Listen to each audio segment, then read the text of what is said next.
Mpox എന്ന monkey pox രോഗം 116 രാജ്യങ്ങളിൽ പടർന്നു കഴിഞ്ഞതായി റിപ്പോർട്ട്. ഇതോടെ ലോകാരോഗ്യ സംഘടന ആഗോള ആരോഗ്യ അടിയന്തരാവസ്ഥ പ്രഖ്യാപിച്ചു.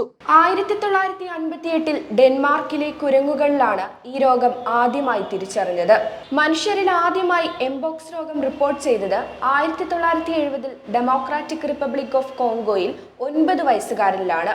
2022 മുതൽ മങ്കി പോക്സ് വ്യാപനമുണ്ടെങ്കിലും അടുത്തിടെയാണ് തീവ്രമായത്. അതേ വർഷം ഇന്ത്യയിൽ ആദ്യമായി ഈ രോഗം റിപ്പോർട്ട് ചെയ്യപ്പെട്ടത് കേരളത്തിൽ 35 വയസ്സുള്ളയാളിലാണ്. രോഗം ബാധിച്ച മൃഗങ്ങൾ, രോഗിയുടെ ശരീരസ്രവങ്ങൾ, മലിനമായ വസ്തുക്കൾ എന്നിവയുമായുള്ള നേരിട്ടുള്ള സമ്പർക്കത്തിലൂടെയാണ് വൈറസ് മനുഷ്യരിലേക്ക് പടരുന്നത്. മിക്ക ആളുകളെയും നേരിയ ലക്ഷണങ്ങളാണ് കാണാറ്. എന്നാൽ ചിലർക്ക് വൈദ്യസഹായം ആവശ്യമായ ഗുരുതര സ്വഭാവത്തിലേക്ക് മാറാറുണ്ട്. കുട്ടികൾ, ഗർഭിണികൾ, പ്രതിരോധശേഷി കുറഞ്ഞവർ എന്നിവർക്ക് വൈറസ് പിടിപെടാനുള്ള സാധ്യത കൂടുതലാണ്.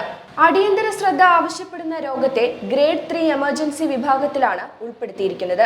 H1N1 പന്നിപ്പനി, polio virus, Zika virus, Ebola, Covid എന്നിവയ്ക്കാണ് ഇതുവരെ അടിയന്തരാവസ്ഥ പ്രഖ്യാപിച്ചിട്ടുള്ളത്. ആഫ്രിക്കയിൽ മാത്രം 15,000 പേർ രോഗികളായപ്പോൾ 461 മരണം റിപ്പോർട്ട് ചെയ്യപ്പെട്ടു. കഴിഞ്ഞ വർഷത്തേതിനേക്കാൾ 160% രോഗവർധന.